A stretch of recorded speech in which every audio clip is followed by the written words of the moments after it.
watching Dante's Boxing Nation. Keep watching. Otherwise,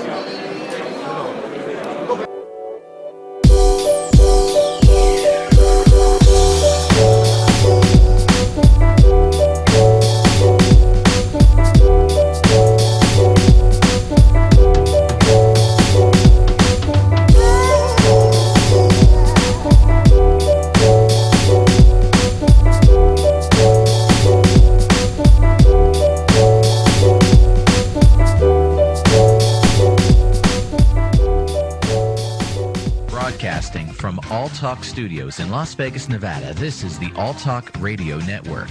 Visit us online at www.alltalkradio.net. The following program may contain language of an adult nature. Listener discretion is advised. Views and opinions expressed on the following program are those of the hosts and guests, and not necessarily those of the staff or management of alltalkradio.net. Welcome to Dante's Boxing Nation show here on alltalkradio.net. Now here's your host, Dante. What's going on, guys? All Talk Radio, and welcome to the Dante's Boxing Nation show. I am your host, Dante, and joining me today are my special guests by way of phone. We have 78 Sports TV, who has one of the best boxing channels on YouTube, and we also have one of the best boxing trainers in the world, pound for pound, Kenny Porter. And when it comes to this man right here, I want to go ahead and give him a special introduction. Ladies and gentlemen, with a record of 24-0, 15 knockouts, the IBF welterweight champion of the world, the Terminator, Rambo, and Commando, Showtime Shawn Porter. What's going on? All that? I had to give you extras for this performance, man. I had to give you extras, man. It was congratulations. I know you done heard of the gang at times, man. Yeah. But congratulations, man. Let me first ask you, how have things been going, man, since the great win? Everything's been great, man. It was a great outing we had April 19th. Just a great night for us. Fourth round KO against Pauly Mallignaggi, Hall of Fame fighter. So I got some great things on my resume now. Absolutely. Let me just ask this real quick, Shawn. Now, usually whenever I hear that somebody is fighting against Pauly Mallignaggi, I automatically expect a boring-ass fight, a slow decision, so I didn't really pay it no mind. But when I seen you knock out Pauly Mallignaggi in the fourth round, it blew me away, man. I want to ask you, honestly, be honest, Shawn, did you expect the fight to play out that way? Let me ask you a question first. Did you well, you know me, so I know you didn't completely put it off, but did you really look at the fight like, this ain't gonna be all that. This is just, Well, no, honestly, the only fight I wanted to watch was you against Pauly. But what I'm saying is Pauly himself, not you. Right. I'm saying Pauly be doing all the holding and and all of that. I tell you what, here's my thing. You know how hard me and my dad work. We work extremely hard on the track, in the pool, in the gym, hitting the bags, the mitts, sparring. The week before the fight, I did 10 rounds and then 12 rounds with WBO champion of the world, Demetrius Andre. We work extremely hard. We didn't come in there just to go 12 rounds. We went in there wanting to punish him and knock him out or have the referee stop the fight, however we could. Whatever we wanted to do, we wanted to send a message to everybody out there in the boxing community to let them know that I'm the IBF champion for a reason. And leading up to the fight, everyone, thought that I could knock him out, and even was sending me sending me some bad vibes and doubts or whatever. But listen, this is what I do. Whenever I have a fight coming up and all that, only thing I do is visualize. I'm going into the ring visualizing what's happening. I visualize myself throwing an overhand right and knocking him out. I visualize myself hitting him with that leaping left hook. Everything that happened April 19th was supposed to happen. I hear you.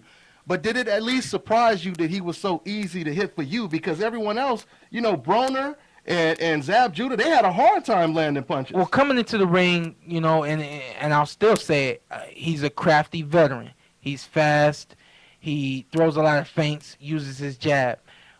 I didn't expect that to slow me down, but I did expect it to go some rounds. You know what I mean? When I got in the ring and I started doing what I was doing, using my rhythm and my movement and all that, I could see it. It was happening. He was being hesitant. He was questioning himself. All the questions that we answered in the ring, in the gym, and we said we're going to present Pauly with some questions, and can he answer them? He wasn't able to answer them April 19th. That absolutely. What's up, 78? What's up now? What you got, man? How you doing, Sean? I'm great, man. Good to hear from you, 78. You too, brother. Okay, I was talking to your father earlier briefly, and he was explaining to me how your power is starting to return. Because in your previous fights, we heard all of the gym stories. You know, you're infamous in the boxing circles about hurting people in the gym and sparring. But the critics were saying, why don't we see this in the ring? Do you feel that now that your power, you have mastered the make it 147, that you are comfortable with your power now? Can we expect this in all or the future Shawn Porter fights? I'm not gonna say I mastered it. We did it better than ever this time, and we've gotten better each time we've done it. Each fight we're getting better. One thing we really wanted to focus on this fight was maintaining our power as we moved down to 147 pounds. About 3 weeks before the fight, my dad and I went to the gym. We got on the bench press, and I pushed 235 pounds. So that made me smile, and I did that without even having any prior weightlifting training or anything like that. So we knew the power would be there. The night of the fight, I looked at my dad and I smiled, I laughed. He said, "What's up?" I said, I'm looking at these legs. He said, "Yeah, you didn't lose them this fight." I said, "No, that's a problem." My dad said, "No, that ain't a problem." I said, "Oh, it's a problem for Pauly." And so that's exactly what we want. We want to lose this weight the right way, be nutritionally strong going into the ring, and focused on our game plan and ready to get the job done. We did it. Absolutely. Okay. Absolutely. So how does it feel, though, man? I mean, doing something that no one else could do, and he's been in there with some great fighters. How does it feel, man? I feel great, man. Again, man, people were telling me it couldn't be done. And, when you have a game plan, you have a team as strong as mine, you don't listen to anybody else. You don't listen to what the critics say, what the media says, all the doubters. You don't listen to that. Only thing I do is I stay prayed up. I listen to what my coach is telling me, my dad. I listen to what my corner is telling me, and I go in there, I get the job done. And, to get it done in that fashion, we sent the message that we wanted to send. Showtime Shawn Porter, Team Porter, we're here. We are the IBF champions of the world, and we're here to stay. Absolutely. Now, let me not leave out your father, Mr. Kenny Porter. Kenny, I want to ask you, man, it's been a long time coming for you guys. Now you guys are here. Do you think now you're going to get the respect, that you deserve when it comes to being one of the best trainers in the sport right now? You know what? It's not something that I'm pushing for, or I don't need that recognition.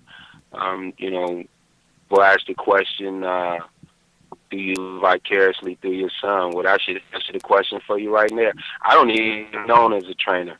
This just happens to be something I'm good at with him. We're good at it, and we, put it together. And when people see it, if they like what we do, that's fine. But on that, it's just it's just something that him and I share between ourselves. It's not something that we need someone else to say, "Oh, he's great."